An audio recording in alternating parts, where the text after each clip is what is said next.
বন্ধুরা, আমার জানা নেই তোমরা কীভাবে পটল পোস্ত বানাও। আমি যেভাবে বানাই আমি সেটাই দেখাচ্ছি। কড়াতে তেল দিয়ে শুধু কালো জিরে ফোড়ন দিয়েছি। দেখো ফোড়নে দেখতে পাবে। পটলটাকে খুব ভালো করে আমি ভেজে নিচ্ছি, মানে খুব ভালো করে, শুধু একটু অল্প নুন, যেটা গায়ে মাখানো ছিল, নুন আর হলুদ মাখিয়ে আমি ভেজে নিচ্ছি, মানে ভেজে নিয়েছি অলরেডি। আমার ভাজাটা হয়ে গেছে, আর বেশি কড়া করবো না। দেখো ভাজাটা হয়ে গেছে। এরপর আমি যেটা করবো সেটা হচ্ছে ওপর থেকে এই পোস্ত বাটাটা আমি দিয়ে দেবো। আলাদা করে কোনো জল দেবো না, এর মধ্যেই যেটুকু লেগে আছে ওর মধ্যেই জলটা একটু গুলিয়ে দিয়ে দেবো। কি ধরে জলটাই আবার দিয়ে দিলাম।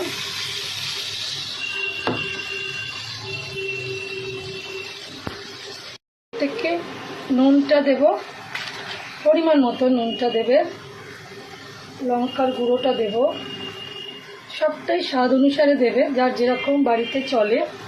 আর অবশ্যই একটু মিষ্টি লাগে, পোস্ততে একটু মিষ্টি দিতেই লাগে। যে যেরকমই বাঙাল, এদেশি নিয়ে কোনো ঝগড়া নেই, ঝাঁটি নেই, কে মিষ্টি দিয়ে কে অমিষ্টি দিয়ে আমি এত নিয়ে পড়তে চাই না। কেন আমি এদেশি ঘরের মেয়ে, বাঙালি বাড়ির বউ, এবং আমি যথেষ্ট মানে সুস্বাদু রান্না করি। যে খাবে সেই বলবে, তোমাদের মধ্যেও যদি কেউ খাও অবশ্যই বলবে, এটা আমার কনফিডেন্ট। তো মিষ্টি একটুখানি দেবো, আর কিচ্ছু দেওয়ার দরকারই না। হওয়ার আগে একটু সর্ষের তেল উপর দিয়ে দেবো, জাস্ট শুকনো ভাতে জমে যাবে। একটুখানি চিনি দেবো, একটুখানি চিনি উপর দিয়ে শুধু ছড়িয়ে দিলাম। এবার বাকিটা টেস্টের ওপর।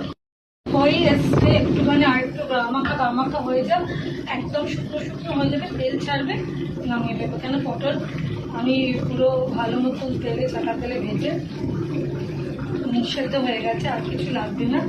আর ওর বাবা যেদিন থাকে না, আজকে মানে নাইট করে এসেছে, আজকে কালকে থাকবে, তো একদিন একটুখানি রান্না আমার তেল বেশি। কারণ কর্তাবাবু খাবে, ওনার আবার সাদা সাদা রান্না পছন্দ, তো ওনার জন্যেই আমি সাদা সাদা রান্না করতে চাই। আমার তো যায় আসে, ওনার জন্য আমার করতে হয়, কিন্তু উনি সেটা কিছুতেই খেতে চায় না। সবার বাড়ি বেটা ছেলেদের একই গল্প, তেনারা সাদা খেতে একদম পছন্দ করে না, একদম না। তো চলো সেই ক্ষেত্রে তোমাদের দেখিয়ে দিই আমারটা কত দূর হয়েছে। দেখো আমার এটা রেডি হয়ে গেছে, তেলও ছেড়ে দিয়েছে। কার এরকম শুকনো একদম গামাখা পটল পোস্ত ভালো লাগে? কার ভালো লাগে কমেন্ট করে জানাও।